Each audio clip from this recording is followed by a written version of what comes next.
Will Smith and Martin Lawrence proved that they still got it 17 years after their last appearance as Mike Lowry and Marcus Burnett. But can they pull it off again for the fourth time? After a 17-year hiatus, the Bad Boys are back with Bad Boys for Life, the franchise's third installment. This film has been teased almost since Bad Boys 2 came out, but getting it to the big screen has been a very difficult process. While the majority of reviews suggest that the new film will deliver on fans' expectations in terms of its action-comedy balance, it also has a few twists and turns along the way, making it likely that Bad Boys for Life won't mark the end of this franchise either. We're made aware early on in Bad Boys for Life that Will Smith's character Mike Lowry's antagonists, Isabel Arites and her son Armando Armas, have a grudge against him. Considering that Mike's partner Marcus Burnett isn't involved, we don't doubt that this is an old grudge, but we don't find out the specifics of the connection until the film's ending. Mike Lowry was placed on an undercover mission while still in the police academy, in part because no one would recognize him. He became a driver for the Arites drug cartel, and it was there that he met Isabel.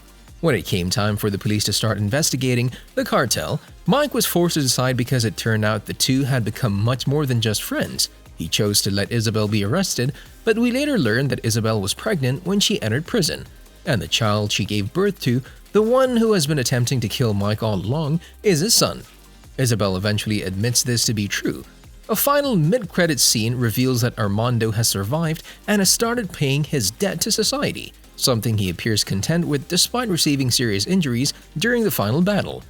However, it seems that his father Mike may have a chance for him that could help him serve his sentence more quickly, though it's not made clear what that is.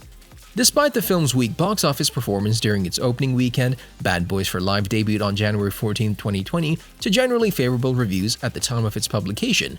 In fact, Bad Boys 4 was discussed alongside Bad Boys 3, and while the films did not film back-to-back as originally planned, it appears that the new film is setting the stage for at least one more installment. I'm asking you, man. Bad Boys. One last time. One last time. It took 8 years after the original Bad Boys was released in 1995 for the sequel Bad Boys 2 to be released in 2003. In 2015, Sony Pictures revealed plans to make a third and even a fourth film. However, several pre-production issues involving the directors, screenwriters, and cast caused a delay in the process, which ultimately led to Bad Boys for Life becoming the main focus. Before we go any further, we wanted to let you know that it's time for you to smash that like button if you haven't done it already. However, just as the third film was about to be released in theaters, Sony Pictures began work on a fourth installment, raising the possibility that Bad Boys 4 will be available soon. It makes sense that Bad Boys 4 could have been released by 2023 given the production schedule for Bad Boys for Life. Because development has been slow, the release of the next installment in Bad Boys franchise will be delayed. There's already a built-in setup for Bad Boys 4's story, so getting that started shouldn't be too difficult. Although Smith's behavior at the Oscars shocked many viewers, it's undeniable that the actor is essential for the continuation of the Bad Boys franchise. From the first Bay movie back in 1995 to Bad Boys for Life 2 years ago, many people say that the chemistry between Smith and Lawrence is the main draw. The buddy cop dynamic between Mike and Marcus is what gives the franchise such heart, even though all three films have plenty of action and fight scenes. Bad Boys 4 would lose a crucial component to the success of the franchise if it were to proceed with just Lawrence and turn into a more typical action film. Fans can rest assured that Smith will most certainly return as Mike in Bad Boys 4, even though it doesn't sound like the film will start production anytime soon. Along with young members of the recently introduced Ammo team, we can anticipate seeing Jacob Scipio's Armando, Mike's son. Also, don't forget Paula Nunes, who played Mike Lowry's former girlfriend, Captain Rita Sakata. Boy, what she gonna do? What she gonna do when we come in? No. Despite having a 17-year gap between sequels, Bad Boys for Life caught both critics and audiences off guard. This has many fans anticipating what Bad Boys 4 will bring, especially since the threequel's author, Chris Bremner, has been tapped to return and pen the sequel script.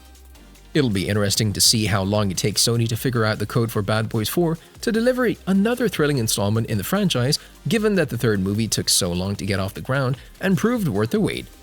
Unfortunately, that stinger doesn't provide us with any additional information about this case, but it is fairly clear that Armando will be somehow connected to it. We're guessing that Bad Boys 4 will feature Lowry and Burnett attempting to deal with some shady new organization, one with which Armando has a degree of familiarity, trying to establish a foothold in Miami. The kid spent his entire life being raised by the wife of a ruthless drug lord to be an assassin for a Mexican cartel, so it stands to reason that he has inside information on all kinds of international criminal enterprises.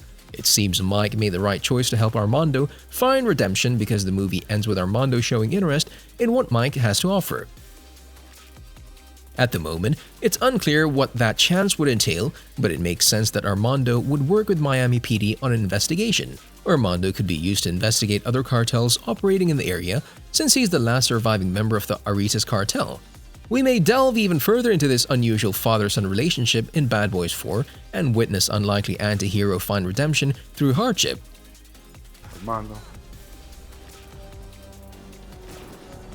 you're my son.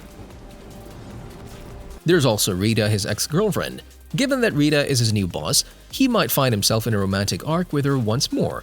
Since Rita has assumed leadership, things might improve.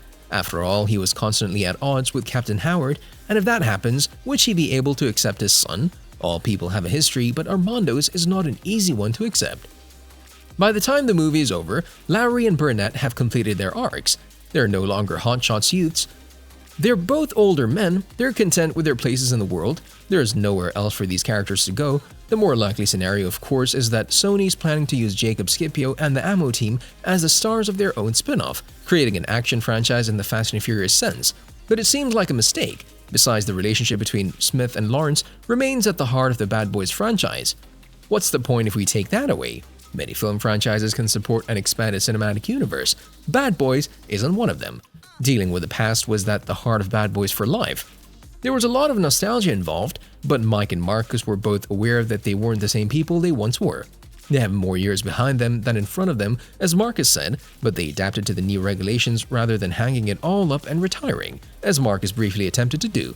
And because of that, you need to smash that subscribe button and notification bell, so you'll never miss any of our videos in the future. In other words, out with the old, in with the new could be perfectly described as the Bad Boys for Life ending. Rita is the new police captain, Ammo is growing, and Mike and Marcus are enthusiastic about both. See you in the next video.